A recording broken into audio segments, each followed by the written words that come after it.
Gentileza, para tudo o que você está fazendo e presta atenção aqui em mim, porque se você estiver fazendo algum desses comportamentos que eu vou falar aqui, você está piorando e muito a sua ansiedade. E de coração, no vídeo de hoje eu quero te ajudar. Meu nome é Eduardo Giovanelli, eu sou neuropsicólogo e vamos falar aqui sobre 10 hábitos que pioram e muito a ansiedade. A primeira coisa, pessoal, é entender que o nosso cérebro ele tem uma atividade base que nós chamamos de atividade basal cerebral. Essa atividade basal, ela pode ser tanto funcional como disfuncional, que tem uma função homeostática de equilíbrio para o nosso cérebro ou disfuncional no qual não está em equilíbrio. E o que varia entre esse aspecto funcional ou disfuncional? Os nossos hábitos, os nossos comportamentos que nós vamos ter no nosso dia. Então, o primeiro comportamento que impacta muito de forma negativa a nossa ansiedade é a falta de rotina. A partir do momento em que nós não temos uma rotina, isso desorganiza o nosso cérebro e o nosso corpo no geral. Isso impacta diretamente em emoções de incerteza. Então, a partir do momento em que você tem incerteza referente a essa questão de tempo ou de controle de atividades e tudo mais, isso automaticamente ativa o seu estado de alerta. Ativando o seu estado de alerta, você ativa regiões do seu cérebro responsáveis pela ansiedade, como por exemplo a amígdala, e isso acaba desorganizando você no geral. Imagine que o nosso corpo ele tem um relógio próprio, né? O nosso cérebro, alguns órgãos nossos, eles têm um relógio próprio. A partir do momento em que não vai tendo uma organização desse tempo, vai ficando desregulado e isso acaba influenciando aí nesse estado de ansiedade. O segundo hábito que piora e muito a nossa ansiedade é o estresse crônico. Pessoal, antes de mais nada, é muito importante lembrar que estresse, ele é muito importante para o nosso cérebro, tá? Desde que ele seja controlado. Isso aumenta a nossa performance, isso aumenta a nossa ativação cerebral, entre várias outras coisas. Só que quando esse estresse, ele não tem um controle, ele vai ficando disfuncional, isso acaba impactando para gerar um estresse crônico e não agudo. O estresse crônico, ele vai formando engramas. Então imagine que no nosso cérebro exista várias comunicações entre o nosso ambiente e a forma como nós interpretamos ou significamos eles. E aí cada uma dessas comunicações são uns engramas. Dependendo do engrama que você vai formando, o seu cérebro vai ficando muito mais suscetível ao medo e ansiedade. Isso vai impactando diretamente num eixo que a gente chama de eixo HPA, eixo hipotálamo pituitário adrenal. Esse eixo, ele vai aumentando os nossos níveis de cortisol e isso vai influenciando diretamente para nós ficarmos mais estressados durante o nosso dia a dia e assim também aumentando os níveis de ansiedade. E esse nível de estresse acentuado por muito tempo pode desenvolver também anedonia, que é a dificuldade da pessoa sentir emoção. Então, estresse crônico, ele piora ansiedade e quando você vai sentindo esse estresse em excesso, você pode desenvolver anedonia também. O terceiro hábito que piora muito a nossa ansiedade é a falta de sono. A partir do momento em que a pessoa ela não vai tendo um sono restaurador ou regulado, isso vai impactando diretamente o cérebro. Quando nós dormimos,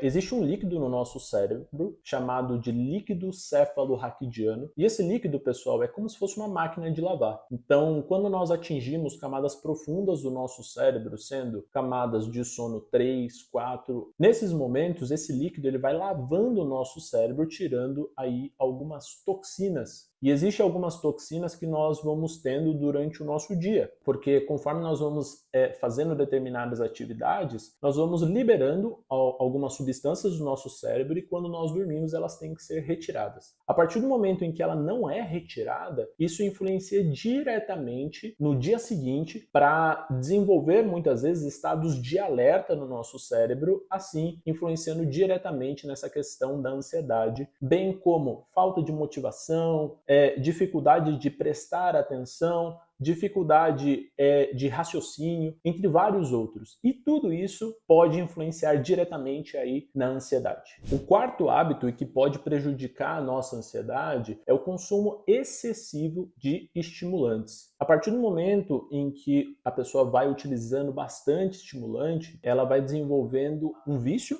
e também uma tolerância. O que quer dizer isso? Vou citar aqui o exemplo do café, no qual tem essa parte da cafeína. A partir do momento em que a pessoa ela toma o café, o estado de alerta que ela fica, depois de um tempo, para atingir esse estado, ela vai precisar, às vezes, tomar 2, 3 vezes a mesma dose que ela tomou no início. E isso vai criando uma tolerância. A partir do momento em que existe essa questão dos estimulantes, isso vai atuando diretamente em alguns receptores de dopamina, como, por exemplo, o receptor D2 e 3R. Dopamina, pessoal, é um neurotransmissor responsável por motivação. Então, é o motivo da sua ação. Então, por exemplo, quando você toma um estimulante, isso motiva você, né? Isso te traz motivação para você continuar fazendo este comportamento. Aumenta os seus estados de alerta, você fica bem mais, com o seu cérebro bem mais rápido, pensando muito mais rápido, tendo mais engajamento, motivação, só que em excesso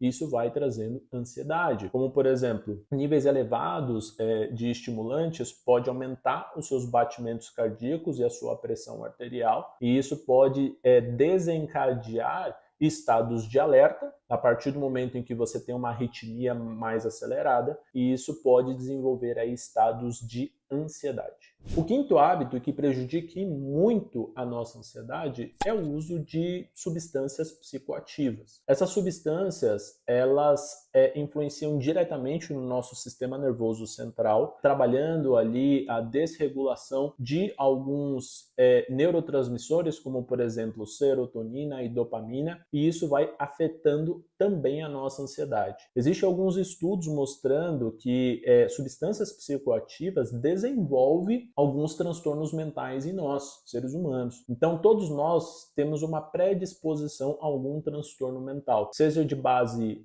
biológica ou, às vezes, de base ambiental. E isso, dependendo da substância psicoativa que você utiliza, isso pode aumentar muito o desenvolvimento de algum transtorno mental. Algumas pessoas, elas têm pensamentos equivocados sobre algumas substâncias psicoativas, como, por exemplo, o caso da cannabis. A cannabis, ela tem um composto principal químico, que é o tetrahidrocannabinol, que é o THC. Ele pode desenvolver ataque de pânico. Então a pessoa, por mais que ela possa entrar no estado de relaxamento, porque a cannabis é uma droga que deprecia o nosso sistema nervoso central, existem alguns estudos mostrando que ela pode desencadear ataques de pânico ou até mesmo ansiedade aguda e crônica. Então tomem muito cuidado com isso, pessoal. O sexto hábito que prejudica a nossa ansiedade é o isolamento social. Nós, na nossa biologia, se nós vamos olhar lá nos nossos ancestrais, fomos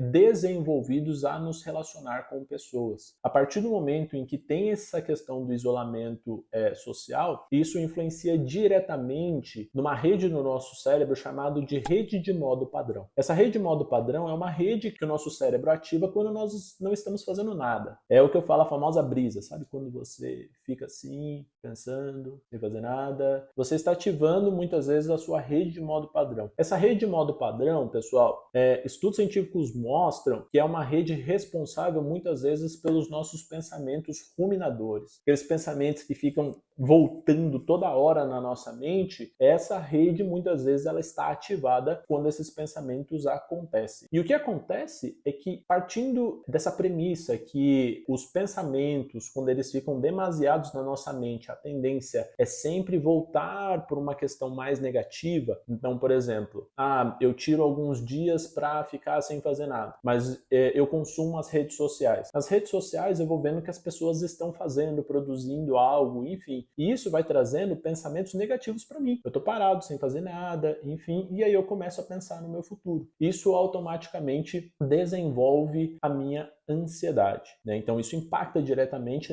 nesses fatores ansiosos, e a partir do momento em que eu me isolo emocionalmente, então eu não tenho uma rede de apoio, um ambiente favorável, isso vai prejudicando cada vez mais aí o meu sistema nervoso central, bem como os meus pensamentos. O sétimo hábito que piora a nossa ansiedade é o sedentarismo. Existem diversos estudos mostrando o quanto a atividade física beneficia o nosso cérebro. Mas eu vou mostrar para vocês aqui os impactos do sedentarismo no nosso cérebro. O que acontece é o seguinte, a partir do momento que a pessoa ela vai ficando sedentária, então ela não vai praticando atividades físicas, ela vai ficando com menos resistência ao estresse. Então, pessoal, lembra que existe dois tipos de estresse, o estresse agudo e o estresse crônico. A partir do momento em que a pessoa vai realizando atividade física, ela desenvolve uma tolerância referente ao estresse. E o sedentarismo, a pessoa não tem essa tolerância. Então, ela fica muito mais suscetível a se estressar no dia a dia. E o estresse e a ansiedade têm uma correlação muito próxima. Então, a partir do momento que a pessoa vai se estressando, automaticamente aí ela vai ficando também ansiosa. E com o sedentarismo, a pessoa ela vai tendo um déficit de alguns neurotransmissores. Como, por exemplo, um deles, que a pessoa vai tendo déficit, é o ácido gama-aminobutírico,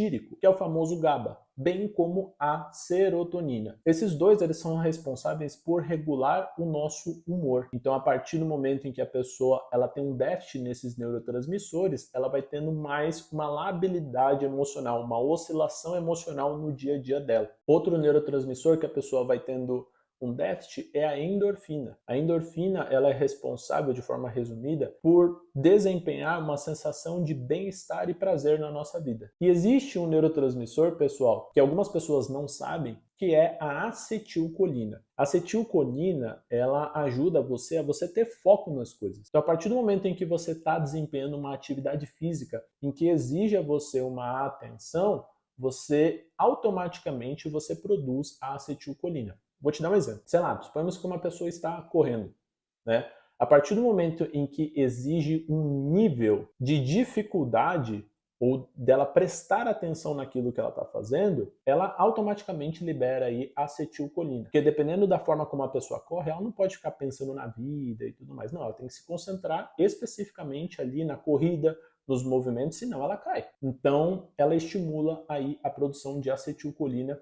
E é muito importante isso porque faz nós ficarmos focados no aqui e agora esse neurotransmissor. O oitavo hábito que impacta de forma negativa a nossa ansiedade são os ambientes ansiosos. Então, quando eu falo ambientes, pessoal, é tudo que está fora de você. Esse ambiente ele pode ser pessoas, esse ambiente ele pode ser objetos, esse ambiente ele pode ser lugares. Então, ambientes ansiosos impacta diretamente no nosso cérebro, influenciando aí nós desenvolvemos um pouco mais o nosso estado de alerta, como eu falei, ativando aí a amígdala. Lembra, pessoal, que a amígdala, essa parte aqui, ela é como se fosse uma sirene. Então, por exemplo, você pode até acordar um pouco mais tranquilo, um pouco mais relaxado, só que a partir do momento em que existe, sei lá, uma pessoa, um ambiente, pode ser o trabalho ou pode ser um membro da sua família, está ansioso ou que deixa você ansioso, isso impacta diretamente no seu bem-estar. Então é muito importante, na medida do possível, tentar adotar estratégias de controle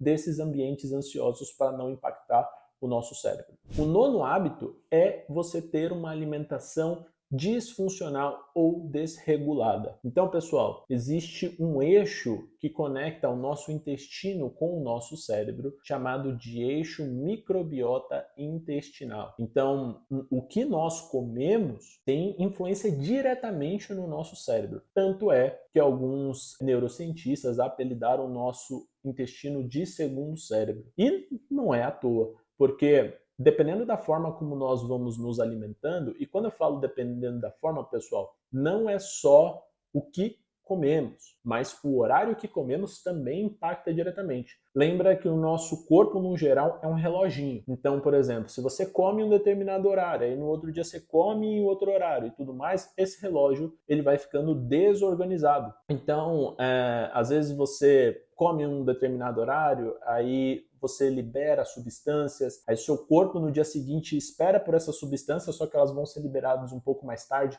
Então vai ficando completamente desregulado. Isso vai afetando em muito. Bem como existe também determinados alimentos que impactam em muito o nosso cérebro, como por exemplo o açúcar. O açúcar que nós encontramos aí em vários alimentos, ele impacta diretamente nessa questão referente à nossa ansiedade e também é uma substância que quando consumida em excesso, isso pode causar inflamação no nosso cérebro também. E o 10º hábito que prejudica muito a nossa ansiedade é nós negligenciarmos a nossa saúde mental. Pessoal, isso é muito, muito importante. A ansiedade, ela é uma emoção natural do ser humano. Todos nós temos ansiedade. Só que a partir do momento em que vai desenvolvendo uma ansiedade crônica, isso vai tendo prejuízos diretamente no seu cérebro e no seu corpo. Então, se você vivencia determinados níveis de ansiedade e tudo mais, beleza. Agora, a partir do momento em que vai tendo uma frequência muito grande e uma intensidade muito grande,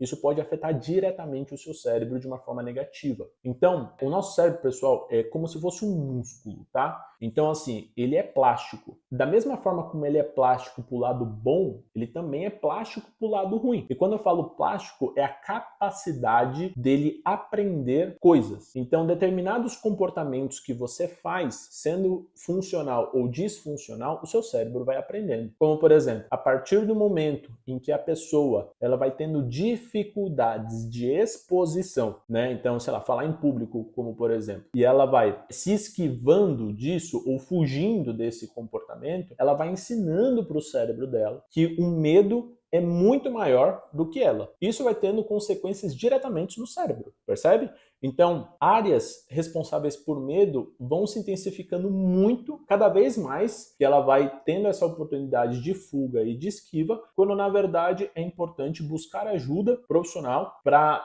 trabalhar algumas estratégias, como por exemplo a dessensibilização sistemática, entre outras, para trabalhar com que a pessoa tenha capacidade de ir aos poucos trabalhando esse medo, porque senão a pessoa vai se vendo desse tamanho enquanto o medo vai ficando desse tamanho. Isso é só um exemplo. Então, existe esse processo que a gente chama de neuroplasticidade, que o cérebro ele vai se modulando e aprendendo o seu medo. Beleza? Show? A gente se vê no próximo vídeo. Beijão no coração de vocês.